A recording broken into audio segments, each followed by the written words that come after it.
soberano sobre a terra, sobre os céus, tu és Senhor absoluto.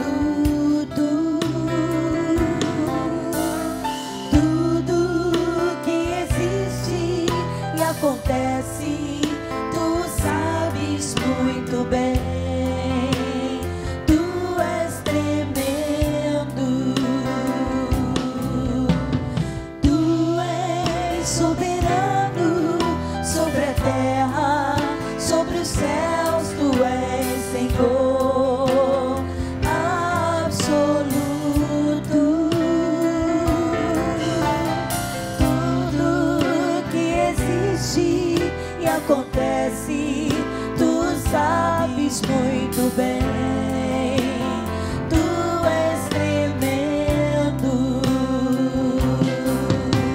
E apesar dessa glória que tens, tu te importas comigo também.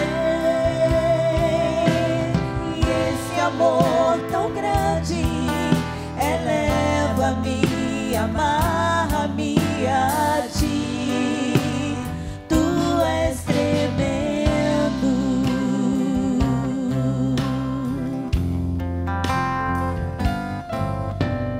Tu és soberano sobre a terra, sobre os céus, tu és Senhor absoluto. Tudo que existe e acontece, tu sabes muito bem. Tu és tremendo. E apesar dessa glória que tens, tu te importas comigo também. E esse amor tão grande eleva-me, amarra-me a ti. Tu és tremendo.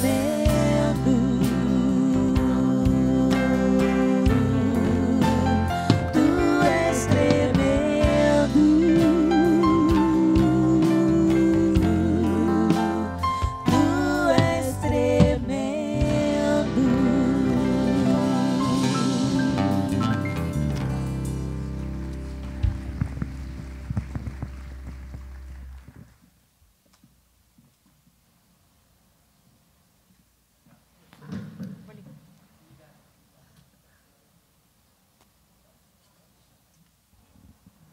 Alô? Foi. Então, gostaria de chamar agora aqui a Isabelle Ludovico. A Isabelle é psicóloga e economista. Ela é autora do livro O Resgate do Feminino. E a gente vai ter alguns livros ali ao fim do evento. Para quem estiver interessada, a Isabelle vai estar ali. Maravilhosa. Muito obrigada pela sua presença.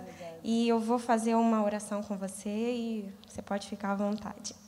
Senhor, que o Senhor cuide, Pai, da Isabelle essa tarde, que o Senhor unja, Pai, a boca da tua filha para falar, Pai, de acordo com a tua vontade, que seja o teu Espírito a todo tempo com ela e que ela seja cheia da tua graça, Pai, como ela já vem sendo.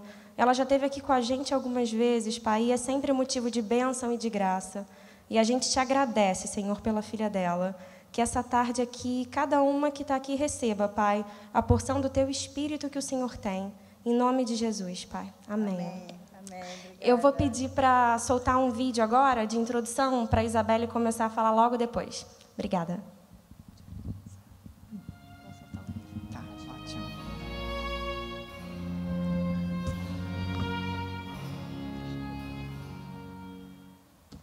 If I were a young woman now, I'm not sure how I'd cope. With all the things that you have, the opportunities, the technology, I'd like to think it could be a world of pleasure. But I fear instead it would only be a world of pressure. Pressure to be the perfect mother, the perfect wife, the perfect friend. Pressure to be successful, a boss, a leader. If I had my time again, I wouldn't create a to-do list. I'd create a to-don't-do list. I'd give myself the time to indulge in the things that I now understand are the most important. What I wouldn't give to extend those goodnight kisses instead of moaning about having to get up early in the morning. Oh. What I wouldn't give for an extra second of cuddling my babies before they became too big to hold. What I wouldn't give for 5 more minutes on the dance floor while my legs were still strong enough to carry me. And this isn't about stopping our fight for equality. Mine was a generation who burnt their bras. But we were never in danger of burning out. No. This is simply about you as a human being. There's the most important word, being. Being lost in the moment. Being at peace with the world. Being kinder to myself. Being kinder to others. Being able to let go and being proud to do so. Believe me, if I were a young woman now, I'd spend more time being. Not doing. Será que precisamos ser perfeitas? Que precisamos nos cobrar o tempo todo algo que o próprio Deus não nos pediu para fazer? E nos cobrando a perfeição, esquecemos de nós mesmas, de quem o Pai nos criou para ser, em completude, em graça, femininas, mas com força e sem a cobrança que nos escraviza, sem o medo de não sermos suficientes. Não somos perfeitas, nem seremos. Imperfeita. Eu?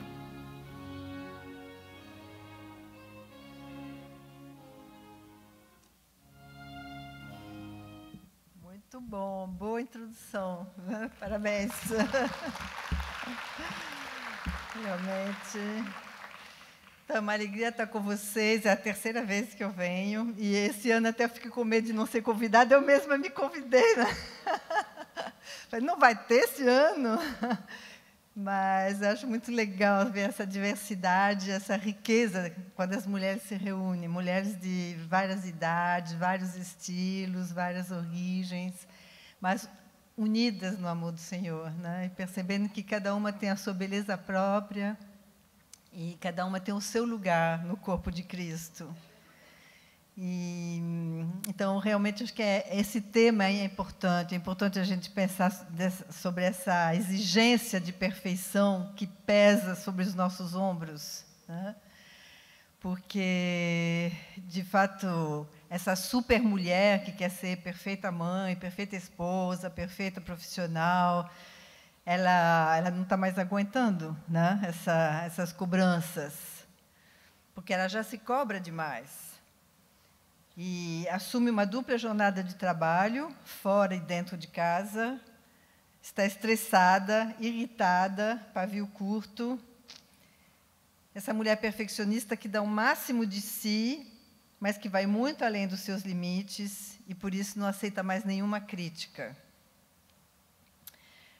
Eu acho que, de onde vem isso? Todas nós temos no nosso inconsciente coletivo a imagem de Amélia, essa mulher submissa, subjugada, tutelada, apagada, desqualificada, que foi fruto de uma cultura patriarcal que oprimiu as mulheres durante 20 séculos. Recentemente, nos conquistamos um lugar, né, no espaço público, na vida pública, e nos sentimos na obrigação de demonstrar nossa capacidade, pelo nosso empenho em todas as áreas da vida. Brigamos pelos primeiros lugares, desde os bancos escolares, e a gente sente a necessidade de se destacar em tudo que a gente faz. Isso nos leva a esconder as nossas fraquezas e a apontar as dos outros. Seja Perfeita é um dos 5 impulsores que foi identificado pela linha de terapia que chama análise transacional. Uma cobrança interior que é acionada automaticamente, um drive que me move, e que é sustentado pelo desejo de ser reconhecida, valorizada e amada. Esse impulsor é particularmente forte nas mulheres, porque foi reforçado pela educação. Reshma Saujani, num TED que fala Ensine coragem às meninas, não perfeição, ela diz que o homem foi criado para ter coragem, para correr risco, para tentar falhar, tentar de novo. Mas a mulher foi criada para ser perfeita, boazinha, comportada, atender a expectativa de todos.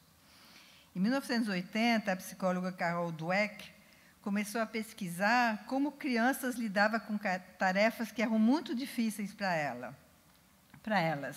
E aí descobriu que as garotas desistiam mais rápido que os garotos. Por quê? Porque os garotos viam na dificuldade um desafio. As garotas, mesmo com o mesmo nível de estudo e de qualificação, e que muitas vezes se saíam melhor que os meninos em alguns assuntos, como matemática e ciência, elas desistiam. Por quê? Não se permitiam experimentar e errar, né? Os homens se candidatam a emprego se eles têm pelo menos 60% das qualificações requeridas. As mulheres só se candidatam quando têm 100% das qualificações. Não querem correr o risco de errar, de decepcionar as pessoas. Segundo John Hampton, uma das 10 qualidades principais das pessoas com maior inteligência emocional é a capacidade de reconhecer a sua própria fraqueza, as suas próprias fraquezas, né?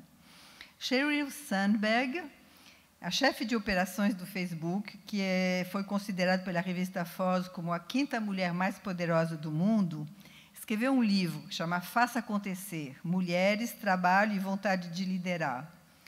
E o objetivo desse livro é encorajar as mulheres a não se apegar a modelos inatingíveis e também fazer com que seus parceiros dividam as responsabilidades da casa e dos filhos. O avanço na carreira, muitas vezes, depende de assumir riscos e defender a própria posição. As mulheres desistem porque elas têm medo.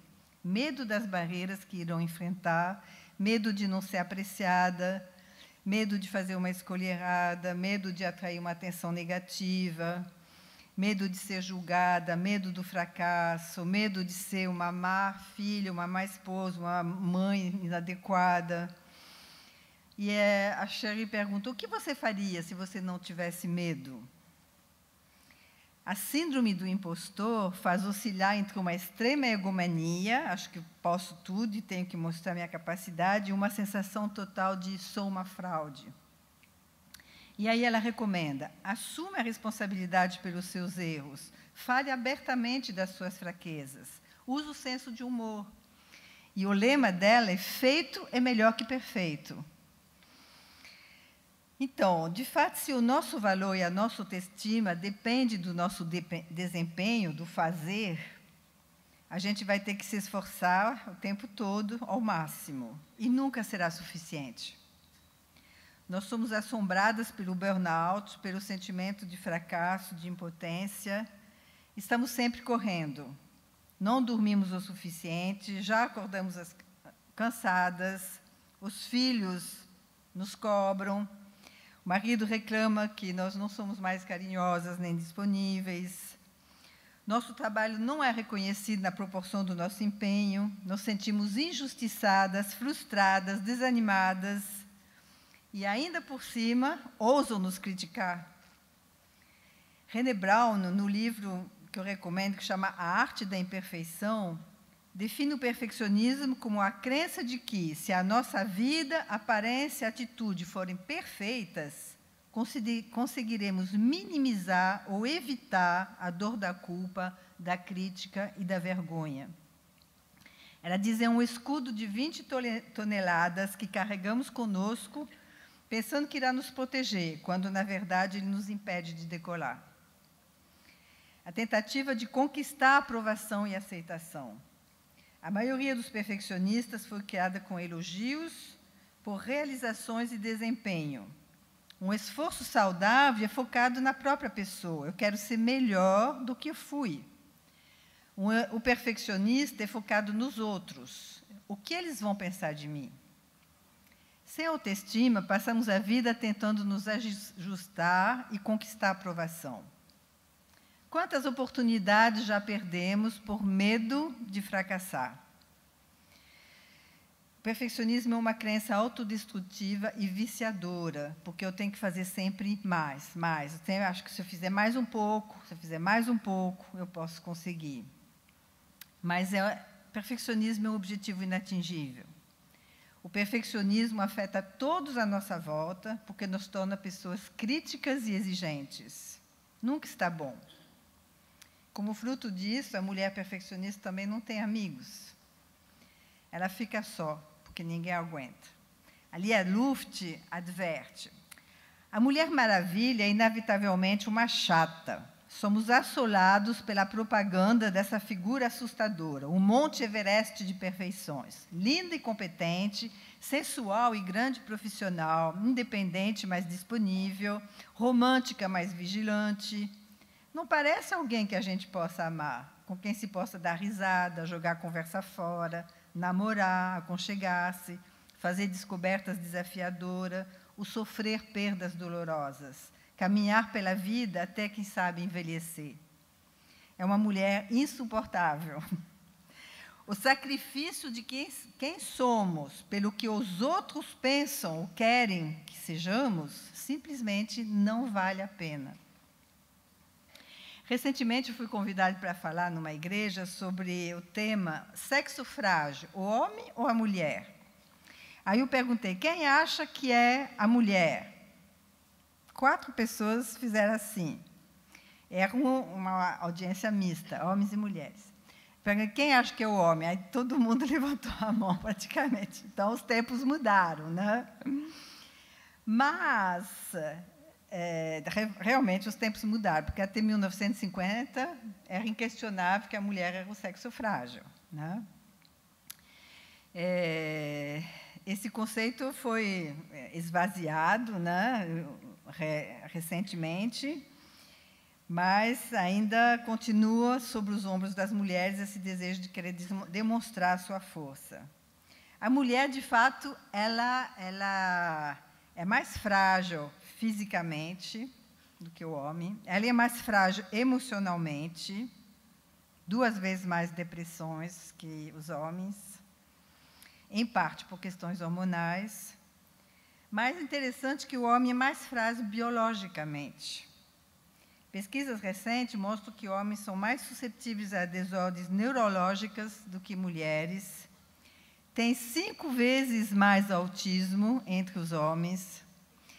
Isso, os biólogos explicam que a fêmea é o modelo inicial para todos. O cromossomos Y só aparece na 8ª semana. O par XY é mais vulnerável que XX. Graças ao estrogênio, a mulher tem um sistema imunológico mais forte que o homem, e por isso ela vive mais. Segundo o IBGE, em 91, as mulheres possuíam, em média, uma vida de 7,2 anos superior à dos homens. Em 2000, passou para 7,8. Por isso que a gente vê tantas mulheres viúvas, né? Então, poucos viúvos. O homem dominou porque era mais forte fisicamente. E a supremacia do homem se sustentou desqualificando a mulher. Então, a gente pode ver, eu já falei sobre isso algumas vezes, né, que Agostinho, por exemplo, diz: homem, tu és o mestre, a mulher é tua escrava, Deus assim o quis. A mulher sozinha não é a imagem de Deus, porém o homem sozinho é a imagem de Deus, tão plena e completamente quanto a mulher junto do homem. Né? Então, a gente vê essas distorções. Tomás de Aquino diz: como indivíduo, a mulher é um ser medíocre e defeituoso. No Concílio de Macon, em 485, foi discutido se a mulher tinha uma alma, né? Mas a gente vê mais recentemente, o próprio Freud, ele diz: o homem é a norma, ele é a referência, a mulher é aquela a quem falta o pênis, né? A mulher é defeituosa. Sendo que a primeira coisa que a criança vê quando nasce é o seio da mãe, né? Então, ele podia ter feito uma leitura exatamente o contrário, dizer: o homem não tem seio, a mulher tem seio, né? Mas é a leitura de um homem dizendo: o homem é normal, é mulher, está faltando alguma coisa. Então, é por isso que nós temos tanto que tentar demonstrar a nossa capacidade, nosso valor.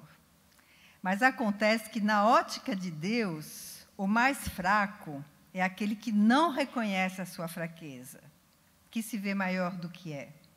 Então, essa super mulher perfeccionista, no fundo, ela é muito mais frágil, porque ela está vivendo uma coisa irreal, ela está se exigindo uma coisa irreal. Agostinho também falou muita coisa boa, né? Não falou só coisas distorcidas. Comentando a fala de Jesus, dizendo que não são os que têm saúde que precisam de médico, mas os que estão doentes, escreveu: há homens fortes que põem a sua confiança na sua própria justiça. Ai de vós, os fortes, que não tendes necessidade de médico. Essa força não vem da vossa saúde, mas da vossa insensatez. O mestre da humildade, que partilhou da nossa fraqueza e nos tornou participantes da sua divindade, desceu do céu para nos mostrar o caminho e ser Ele próprio o nosso caminho. Quis, sobretudo, dar-nos o exemplo da sua humildade, para nos ensinar a confessar os nossos pecados, a sermos humildes, para não nos tornarmos fortes, e a fazer nossa aquela palavra do apóstolo Paulo: quando sou fraco, então é que sou forte. Pelo contrário, aqueles que se julgam fortes e que pretendem ser justos pela sua própria virtude, tropeçaram na pedra de tropeço. Foram esses homens fortes que atacaram Cristo, ufanando-se de sua justiça. Mataram o médico de todos os homens, mas ele, na sua morte, preparou para todos os doentes um remédio com o seu sangue. Então, bem-aventurados os fracos, porque deles é o reino de Deus. Em 1 Coríntios, Paulo diz: irmãos, reparai, pois, na vossa vocação, visto que não foram chamados muitos sábios segundo a carne, nem muitos poderosos, nem muitos de nobre nascimento. Pelo contrário, Deus escolheu as coisas loucas do mundo para envergonhar os sábios.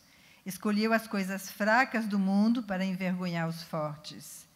E Deus escolheu as coisas humildes do mundo e as desprezadas, aquelas que não são, para reduzir a nada as que são, a fim de que ninguém se vanglorie na presença do Senhor.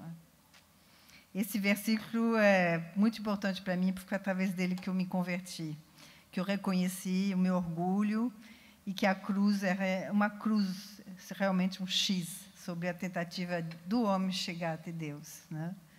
Se tivesse qualquer outro caminho, Cristo não precisava ter morrido na cruz. Então, Cristo não veio para os perfeitos, mas para os que se reconhecem falhos, limitados, que têm coragem de admitir os seus erros e pedir perdão. No fundo, o perfeccionismo é uma faceta do orgulho, mas revela uma autoestima baixa. Eu acho que precisa fazer muito para ser amada. E como o retorno é sempre abaixo do esperado, eu acho que precisa fazer sempre mais. Quando nego a minha imperfeição, estou negando a cruz. Reconhecer a minha inadequação me salva da onipotência, do pecado original, que é querer ser como Deus em vez de ser com Deus. Reconhecer os meus erros é terapêutico. Me torno uma pessoa mais inteira, mais livre para ser eu mesma. O que me impede de aceitar e revelar as minhas falhas é o medo da rejeição, do abuso, da desqualificação. Só posso reconhecer meus erros diante de um Deus que me aceita incondicionalmente. Seu amor lança fora o medo da rejeição. Posso reconhecer minha carência e os mecanismos destrutivos que desenvolvi para ser amada e reconhecida no mundo que jaz no maligno. Esse mundo, descrito em 1 João 1,16, fala da concupiscência dos olhos, concupiscência da carne e soberba da vida. Concupiscência dos olhos deu essa ênfase na aparência, né? Em querer querer atender aos padrões que a sociedade estabelece como símbolo de beleza. Essa mulher magra, altíssima, loira, de preferência quase anoréxica, e aí a gente tentando correr atrás disso, né? Concupiscência da carne é essa questão do prazer sem medir as consequências, né? Do individualismo, dessa coisa das relações fluidas, sem compromisso. E soberba da carne tem a ver com essa coisa de querer se destacar e aparecer, que deu essa sociedade tão competitiva, tão individualista também, né? Então, a gente está vivendo num sistema que está promovendo esse perfeccionismo. Para atender a essas expectativas, desenvolvemos uma identidade distorcida, um personagem. Projetamos a imagem de uma pessoa perfeita, competente, forte, bem-sucedida, e ficamos à mercê de muitas vozes, externas e internas, que nos instigam a fazer sempre mais. Henry Nouwen diz: muitas vozes chamam nossa atenção. Há uma voz que diz: prove que você é uma pessoa boa. Outra censura: você deveria se envergonhar de si mesmo. Há também uma voz que diz: ninguém realmente se importa com você. Outra: faça tudo o que você puder para se tornar uma pessoa bem-sucedida, popular e poderosa. Mas, sob todas essas vozes, que são quase sempre muito estridentes, há uma voz calma e discreta que diz: tu és a minha filha amada, meus favores recaem sobre ti. Essa é a voz que realmente precisamos ouvir. No entanto, é necessário um esforço especial para isso. Ouvi-la requer solitude, silêncio e uma forte determinação. Isso é oração. É ouvir a voz que nos chama de minhas amadas, meus amados. Somente esse amor pode nos levar a nascer de novo, isto é, reconstruir nossa identidade em Deus. A partir do status de filha, né? O meu status não é mais ser a primeira e me destacar, mas sou filha. Meu valor não está mais na minha aparência, no meu desempenho, no que eu faço, no que eu tenho, mas no sangue de Cristo que foi derramado por mim. E a capacitação do Espírito. Você tem valor, o Espírito Santo se move em você. Ele que me capacita, ele que nos capacita. Então, ficamos livres dessa imagem deturpada de nós mesmas para nos tornar aquilo que Deus nos criou para ser. Reconhecer os dons e talentos que Deus nos deu, porque fomos criados à sua imagem. Nós temos um lado maravilhoso, essa capacidade de amar, de se relacionar, de criar, de sentir compaixão, senso de justiça. Mas também temos um lado caído, que precisamos reconhecer. Reconhecer os dois lados. Né? Cada uma de nós, uma pessoa original, única, com uma contribuição única para o reino. Então, nascer de novo é reconstruir a nossa autoestima nessa relação com Deus. Eu sou filha.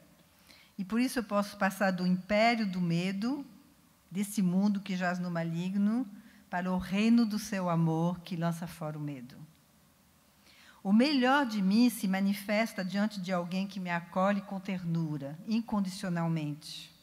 Eu sou uma filha pródiga, que Deus vem ao meu encontro e me abraça e me quer bem.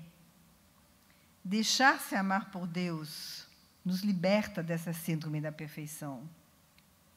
Requer tempo de qualidade, parar, desligar o telefone, o celular, para estar a sós com Deus e ouvir essa voz que me chama na intimidade. Será que a gente se permite ter um tempo assim? Parar, ficar sem fazer nada? Que é nessa hora em que eu percebo que eu posso ser amada, não pelo que eu faço, mas por quem eu sou. Filha amada de Deus.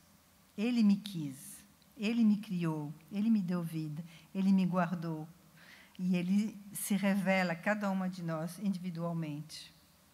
Então, nessa relação com Ele, eu vou percebendo a verdade em amor. Por coisa do amor dele, eu posso reconhecer a verdade sobre mim mesma. Tanto o lado bom quanto as falhas. E nele eu posso me enxergar e enxergar o mundo com seus olhos. Enxergar o meu tamanho real, não o tamanho idealizado nem desqualificado. É contemplando o Senhor que somos transformados, né? Diz a palavra. Será que eu me sinto amada por Deus? Quando estamos pedindo o tempo todo coisas para Deus, é porque não sabemos receber. Quanto mais nos sentimos amadas, menos teremos necessidade de pedir. O que vamos pedir se Ele já deu o seu próprio filho? Então, a gente é convidado a ter uma relação com Deus e não apenas buscar as bênçãos de Deus, desenvolver uma amizade com Ele. Experimentar essa vida abundante nele, não nas coisas que Ele dá, né? Porque Deus me acolhe incondicionalmente, eu posso amar a mim mesma, reconhecer a luz, desenvolvê-la, confessar a sombra, acolher minhas falhas como plataforma de transformação. Paulo diz que a gente até tem que se gloriar nas nossas fraquezas, porque é nelas que a gente experimenta o poder de Deus. Então, o pecado é o mal que eu faço para mim e para o outro a partir do mal que me fizeram. Somente sendo curada, eu posso ser instrumento de cura. Somente sendo livre, eu posso deixar o outro livre. Somente sendo amada, eu posso amar o outro. A qualidade da minha relação pelo outro, com o outro, depende da qualidade da minha relação comigo mesma. E isso depende da qualidade da minha relação com Deus, que só depende de mim, porque Deus está sempre disposto a me acolher, a me receber. Deus me ama sempre, nada vai me separar do amor de Deus. Então, é consciente das minhas falhas que eu posso ser paciente com as do outro, né? Nguyen também diz, o perdão somente é real para quem descobriu a fraqueza do seu amigo e os pecados do seu inimigo em seu próprio coração. Isso me torna uma pessoa mais tolerante, mais flexível, que são qualidades essenciais para ser feliz. Mais humana, mais afetiva, mais humilde, mais apaixonada por Deus e pela vida. Descobri a minha unicidade, a minha própria beleza, né? Que é fruto de um coração reconciliado com Deus, e que aí me leva a me reconciliar com quem eu sou, com a minha história, com tudo que eu sou.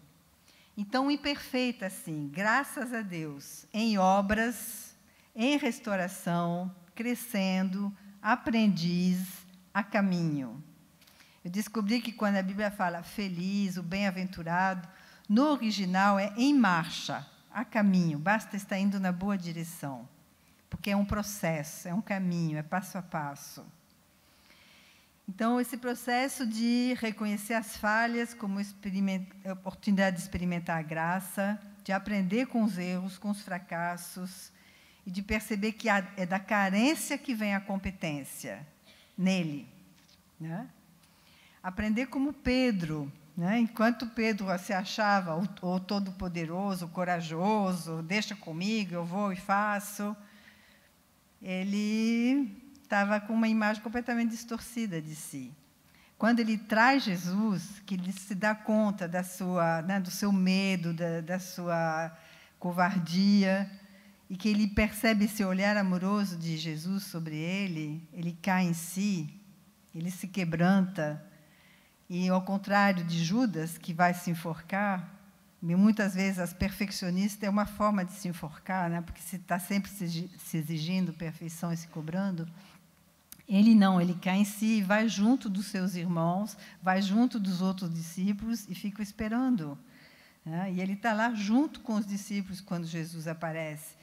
Então, e ali, na praia, quando, né, reencontra com Jesus, e que ele reconhece que ele não ama mais que os outros, que o amor dele é falho, é humano, é limitado, não é aquele amor ágape, é um amor filéu, que é, assim, falho.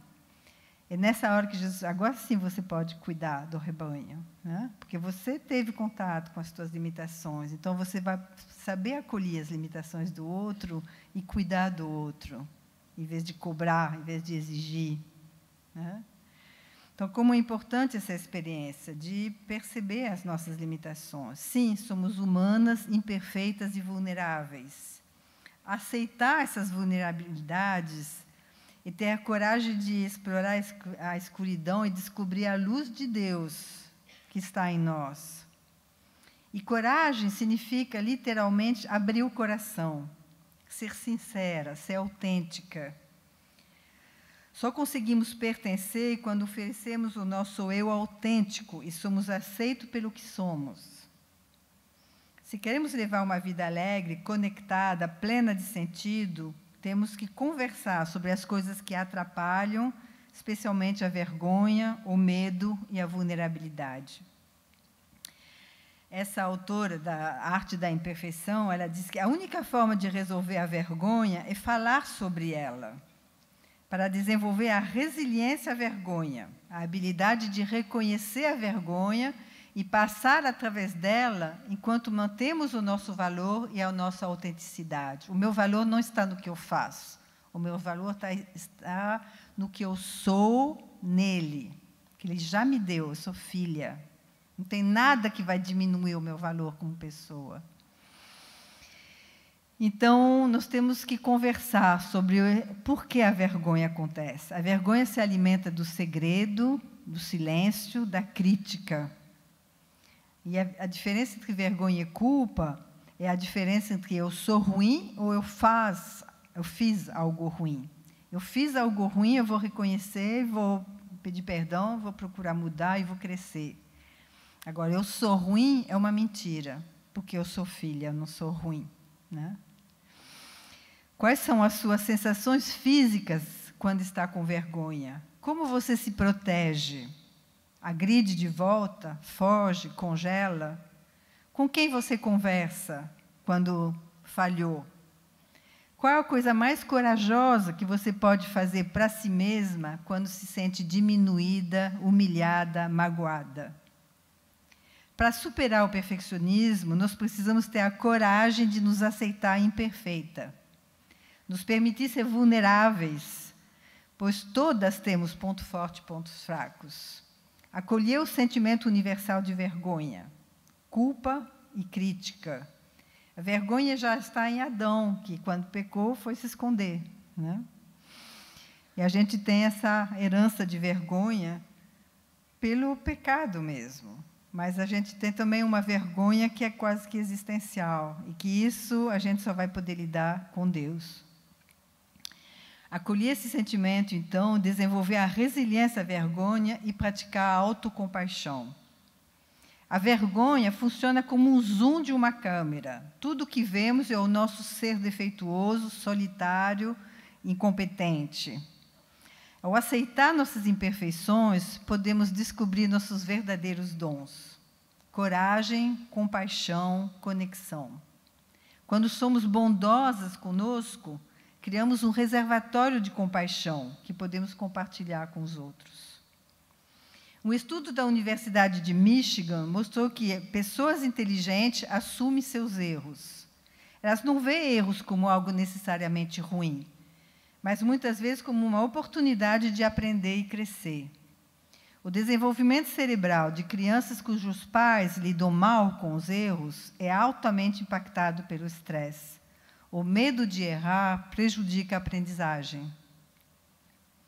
A cultura impõe uma camisa de força emocional e comportamental. Os meios de comunicação nos condicionam a acreditar que não somos suficientes, que exaustão é um símbolo de status, que o nosso valor depende daquilo que a gente faz, da nossa produtividade. Assim, buscamos comportamentos que ajudam a entorpecer a vulnerabilidade, a dor e o desconforto.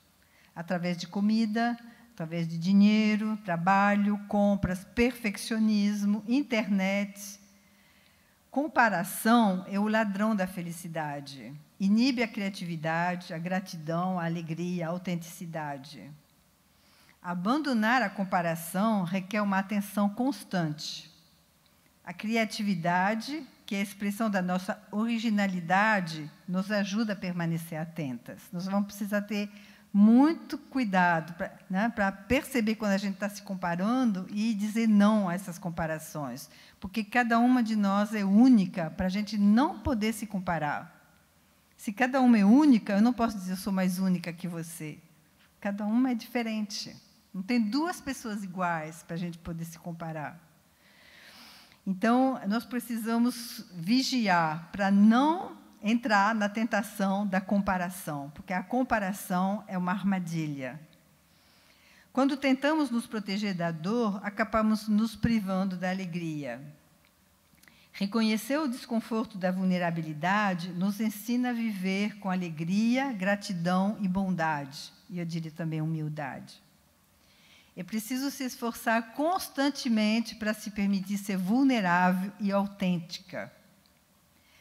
Quando nos traímos constantemente, exigindo essa força, essa carapaça, esse faz de conta, faremos o mesmo com as pessoas que amamos.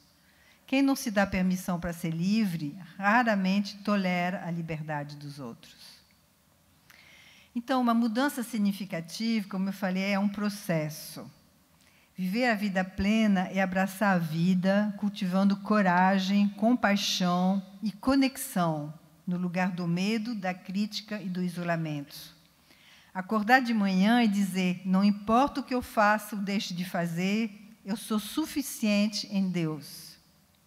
E ir à cama à noite pensando, sim, sou imperfeito e vulnerável, e às vezes tenho medo, mas sou amada e pertenço a Deus.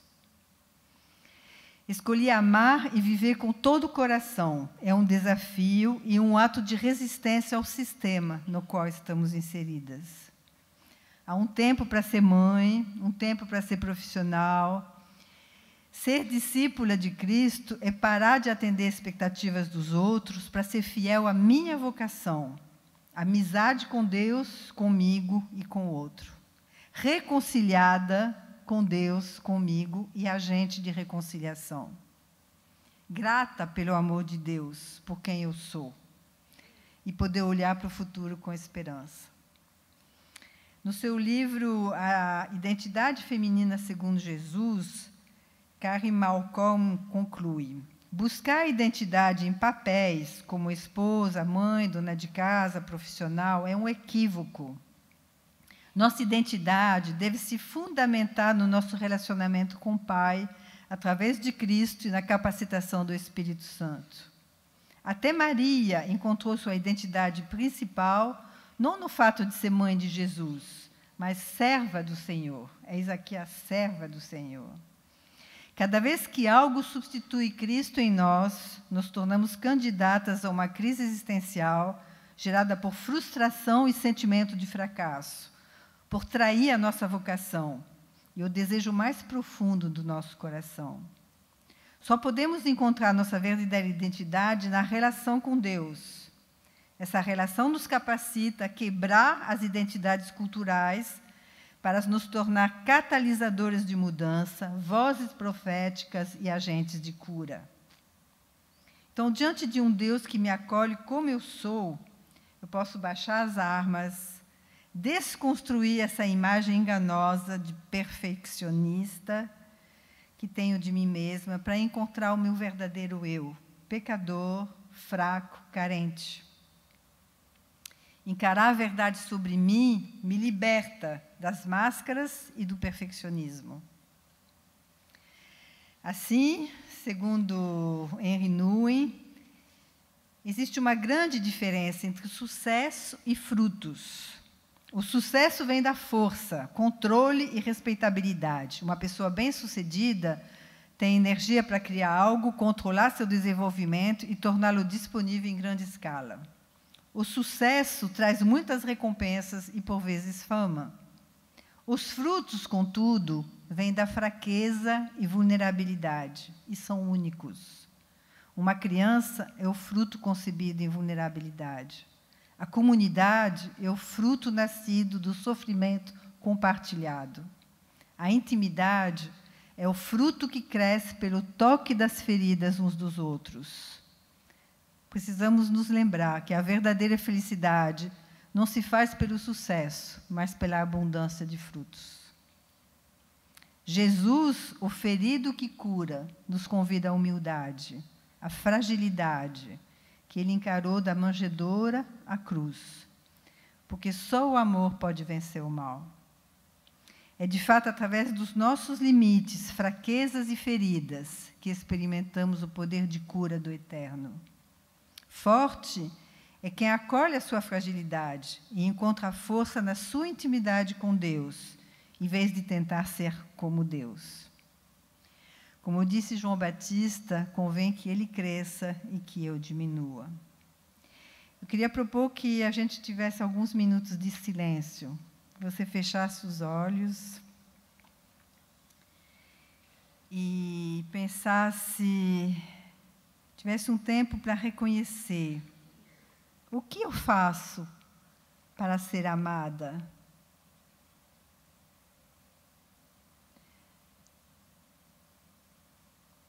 Será que sou Amélia, a sombra dos outros, sem projeto próprio?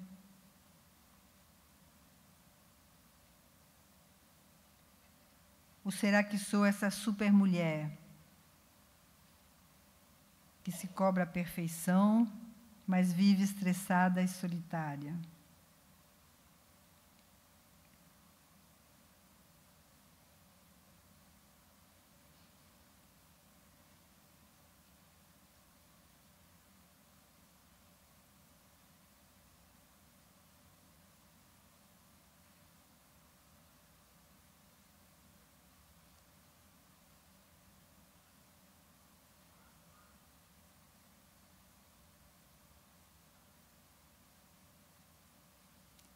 Quem eu procuro quando me sinto um fracasso?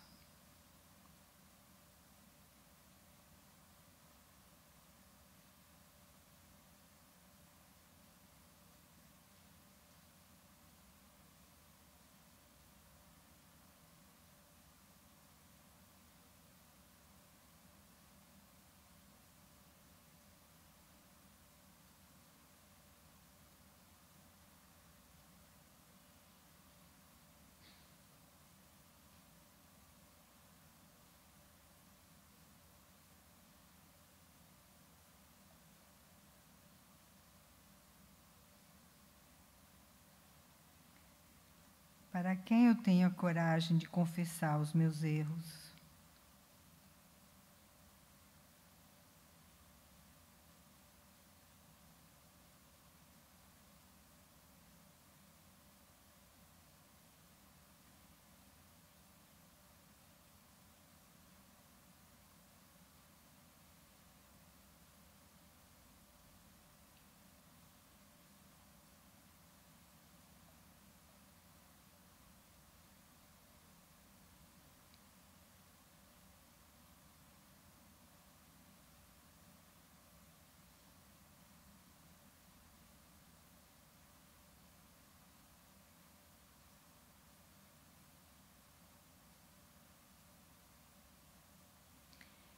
Deixo-me acolher por Deus quando estou errada, maltrapilha?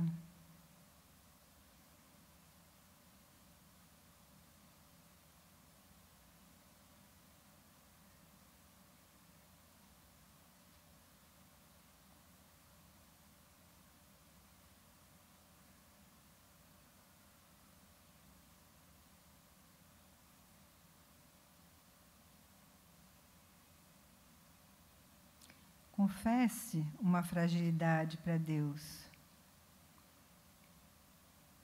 Coloque aos pés da cruz e deixe-se acolher por Ele.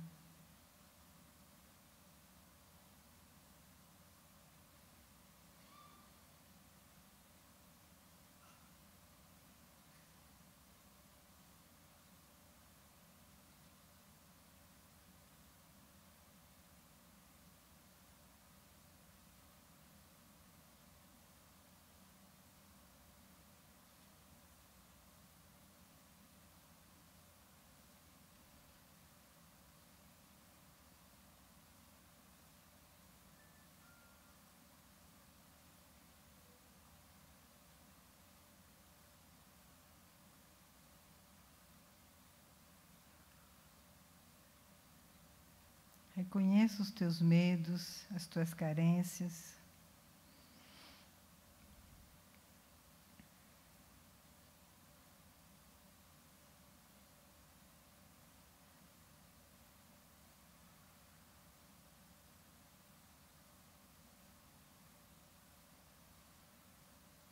Deixe-se abraçar por Ele.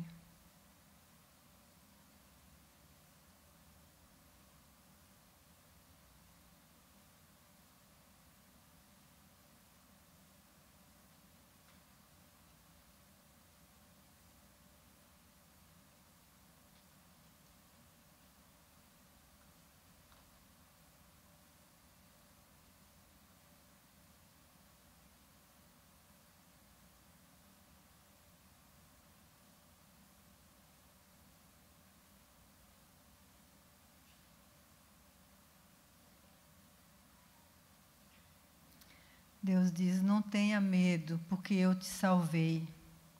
Chamei-te pelo teu nome, tu és minha. Amém. Amém. Que a gente possa, na intimidade, no nosso quarto, em silêncio, aprofundar essa experiência do acolhimento de Deus, porque é essa experiência que nos liberta do perfeccionismo. E quando a gente se perceber voltando a esse padrão, se cobrando, se exigindo, se comparando, que a gente sempre volte a esse lugar onde nós somos acolhidas, libertas para ser quem Deus nos criou para ser, com toda a plenitude, também com toda a fragilidade, com humildade e com o sentimento de ser aprendiz, em processo de transformação. Amém. Eu queria também terminar...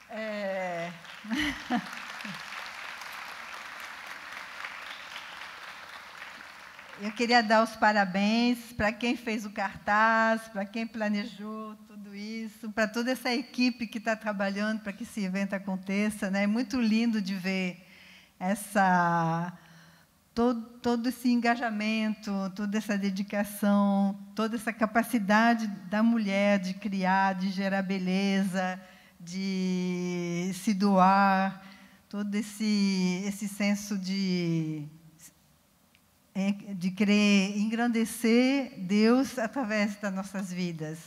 Então, parabéns para cada uma que participou aqui e que a gente continue, então, essa conversa pessoalmente, olho no olho. Amém.